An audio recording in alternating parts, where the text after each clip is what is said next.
మేమైతే ఈ రోజు రెస్టారెంట్ కి వచ్చాం. ఏంటి స్పెషల్ అనుకుంటున్నారా?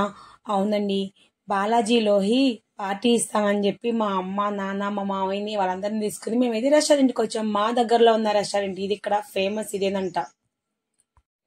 తీసుకొచ్చారులే అని చెప్పి సంతోషంగా వస్తే కానీ వాళ్ళు ఆర్డర్ ఇచ్చిన ఐటమ్సే తినాలని చెప్పి ఒక కండిషన్ పెట్టారు. వాళ్ళు ఏంటంటే ఓన్లీ కొన్ని సెలెక్టెడ్ ఐటమ్సే ఉంటాయి, సో అవి మాత్రమే మీరు తినాలని చెప్పి మాకైతే కండిషన్ పెట్టారు. సో ఏం చేస్తాం, పిల్లలు కదా, సో వాళ్ళు ఏది ఇస్తే మేము అదే తినాలని చెప్పి మేము కూడా డిసైడ్ అయిపోయాం. మేమైతే కొన్ని ఐటమ్స్ ఆర్డర్ ఇచ్చాం, కానీ ఆర్డర్ రావడానికి ఇంకా కాస్త టైం పట్టింది. సో పిల్లలు ఈ లోపు సరదాగా ఎంజాయ్ చేశారు. ముందుగా కార్న్ సూప్ ఇచ్చేసారు, కానీ స్వీట్ కార్న్ అనేసరికి ఫస్ట్ ఎంతో టేస్ట్ గా ఉండదని ఇచ్చారు, కానీ టేస్ట్ అయితే కొంచెం యావరేజ్ టేస్ట్ ఉంది. మా వాళ్ళు స్వీట్ ఎక్స్పెక్ట్ చేస్తే అక్కడ సాల్ట్ వచ్చింది. సో మా బాలాజీ దాన్ని ఇష్టపడలేదు. ఏదో లోహిత్ అయితే వాడంతా వాడు ఫినిష్ చేశాడు కానీ.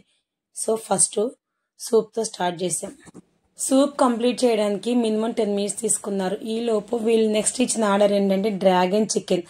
మా వాళ్ళకైతే చికెన్ లాలీపాప్ అంటే చాలా ఇష్టం, కానీ చికెన్ లాలీపాప్ ఇక్కడ లేదని చెప్పేసరికి సో ఇక్కడ బెస్ట్ ఏంటంటే వాళ్ళు చికెన్ డ్రాగన్ అన్నారు. సో డ్రాగన్ చికెన్ అంటే డ్రాగన్ షేప్ లో ఉంటుందేమో అని చెప్పి ఆశపడి ఆర్డర్ ఇచ్చారు, కానీ అదైతే లైక్ మంచూరియా లాగా ఉంది. సో కానీ టేస్ట్ మాత్రం భలే ఉంది. మా వాళ్ళైతే భలే ఎంజాయ్ చేశారు. మళ్ళీ ఇంటికి వచ్చిన తర్వాత కూడా ఏమంటున్నారంటే, మమ్మీ మళ్ళీ ఈ రోజు కూడా వెళ్దామా డ్రాగన్ చికెన్ తినడం కోసం అంటున్నారు. స్పైసీగా ఉంది, మంచి టేస్ట్ గా ఉంది డ్రాగన్ చికెన్ అయితే. యూజువల్లీ మా పిల్లలు అయితే క్రిస్పీగా ఉండే చికెన్ ని ప్రిఫర్ చేస్తారనమాట, like drum stick chicken, chicken lollipop అలాంటివి. సో ఫస్ట్ మేమేమనుకున్నాం అంటే డ్రాగన్ చికెన్ అంటే క్రిస్పీగా ఉంటది అనుకున్నాం, లైక్ ఇది గ్రేవీ లాగా ఉంది, లైక్ మంచూరియా టైప్ లో. ఫస్ట్ టైం అనుకున్నాను వీళ్ళు తినరేమో అనుకున్నాను, కానీ తర్వాత 1 పీస్ టేస్ట్ చేసాక వాళ్ళకైతే బాగా నచ్చేసింది. సో ఏమంటున్నారంటే నెక్స్ట్ టైం కూడా ఇదే తిందాం మమ్మీ అని చెప్తున్నారు. ఇంతలో మేము ఇచ్చిన థర్డ్ ఆర్డర్ వచ్చేసేసింది. ఏంటంటే బిర్యానీ విత్ బోన్లెస్ చికెన్. మా ఏరియాలో దమ్ బిర్యానీ ఉండదండి, దమ్ బిర్యానీ బదులు చికెన్ కమ్ బిర్యానీ సపరేట్ గా ఇస్తారనమాట. హైదరాబాద్ లో దమ్ బిర్యానీ తిని తిని మాకు బోర్ కొట్టేసింది. మా నోటికి టేస్ట్ డిఫరెంట్ గా ఉండడం కోసం మేమైతే ఊరొస్తే ఇలాంటి బిర్యానీస్ ప్రిఫర్ చేస్తాం. కానీ ఇక్కడ వాళ్ళు ఏం చేస్తారంటే, మీకు దమ్ బిర్యానీ ఫేమస్ కదా, మాకు దమ్ బిర్యానీ తినాలనిపిస్తుంది అంటున్నారు. చాలా చోట్ల దమ్ బిర్యానీ దొరుకుతుందిలే అండి, అన్ని చోట్ల ఇప్పుడు. కానీ ఏంటంటే ఈ హోటల్లో దమ్ బిర్యానీ కన్నా ఇదే ఫేమస్ అన్నమాట. బిర్యానీ అయితే మాత్రం లైట్ మసాలాతో చాలా బాగుందండి. చికెన్ అయితే మాత్రం స్పైసీగా బాగుంది.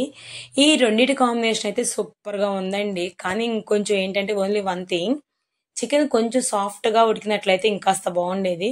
ఇప్పటికీ ఏం టేస్ట్ మారలేదు, కానీ చాలా బాగుంది. ఇదే బిర్యానీ మనం పార్సిల్ తీసుకెళ్తే మినిమం 3 మెంబర్స్ తినొచ్చు, ఎందుకంటే చాలా క్వాంటిటీతో పార్సిల్ ఇస్తారు. ఇక్కడ క్వాలిటీ క్వాంటిటీ రెండు బాగుంటాయి. మేము ఎప్పుడైనా వస్తే కుక్ చేసుకోవడానికి బద్ధకంగా ఉన్నప్పుడు ఇక్కడి నుంచి మేము పార్సిల్ తెప్పించేసుకుంటాం. మా పిల్లలు డ్రాగన్ చికెన్ తో కడుపు నింపేశారు కదా, సో అందుకని బిర్యానీ చాలా తక్కువ క్వాంటిటీ పెట్టుకున్నారు. అది కూడా నేను బెదిరిస్తే మళ్ళీ అందులో ఒక ముద్ద తాతకని ఒక ముద్ద అమ్మమ్మకని చెప్పి మళ్ళీ వాళ్ళు తిరిగి మాకే వేసేసారు. మేము 6 మెంబర్స్ వచ్చాము, కానీ ఓన్లీ 2 బిర్యానీసే ఇచ్చాం. చాలకుంటే మళ్ళీ ఇద్దాం అనుకున్నాం, కానీ ఈ 2 బిర్యానీసే మాకు చాలా ఎక్కువైపోయింది. రైస్ వేస్ట్ అయింది, కర్రీ వేస్ట్ అయింది. ఎందుకంటే మా హాఫ్ టికెట్ గాళ్ళు రైస్ బయట ఎక్కువ తినరండి. ఏంటంటే వాళ్ళు ఎక్కువ స్టార్టర్స్ తోనే కడుపు నింపేస్తారు. వాళ్ళకి డ్రాగన్ చికెన్ బాగా నచ్చేసరికి దాంతోనే కడుపు నింపేశారు. అమ్మా నాన్నకు కూడా ఫుడ్ బాగుందని చెప్పి చెప్పారు. మా నాన్నగారు అయితే జనరల్ గా బయట రెస్టారెంట్లకు రారండి, ఎందుకంటే ఆయనకి హెల్త్ కాన్షియస్ చాలా ఎక్కువ. వాళ్ళు ఎలాంటి ఫుడ్ పెడతారో అని చెప్పి తను ఇష్టపడరు బయటికి రావడానికి. కానీ మా అమ్మ మాలాగే బయటికి వెళ్ళాలి తినాలని చెప్పి ఉంటది. ఇప్పుడైతే మా నాన్నగారు మీ వరకే వెళ్ళండి అన్నారు ఫస్ట్, కానీ చిన్న మనవాడు అడగంగానే బయలుదేరిపోయారు. ఈవెన్ మా మామయ్యకి కూడా మా పిల్లంటే చాలా ఇష్టం. ఇంకా మా పిల్లలు అడిగారని చెప్పి మా అమ్మ నాన్న మామయ్య ఇంకా మాతో రావడానికి వచ్చేసారు. ఇలా మా ఫుడ్ అయితే కంప్లీట్ అయిపోయింది. ఈ లోపు బిల్లు వచ్చేసిందండి. బిల్లు మాత్రం చాలా తక్కువే అయింది ఎక్స్పెక్ట్ చేసిన దానికన్నా. డిన్నర్ కంప్లీట్ అవ్వగానే సరదాగా అలా డ్రింక్స్ తీసుకుందాం. మా వాళ్ళకి గోలీ సోడా ఉండాలి కదా, గోలీ సోడా వాళ్ళు తీసుకున్నారు, సాఫ్ట్ డ్రింక్స్ మేము తీసుకుందాం. మీకు ఈ వీడియో నచ్చినట్లయితే లైక్ చేయండి.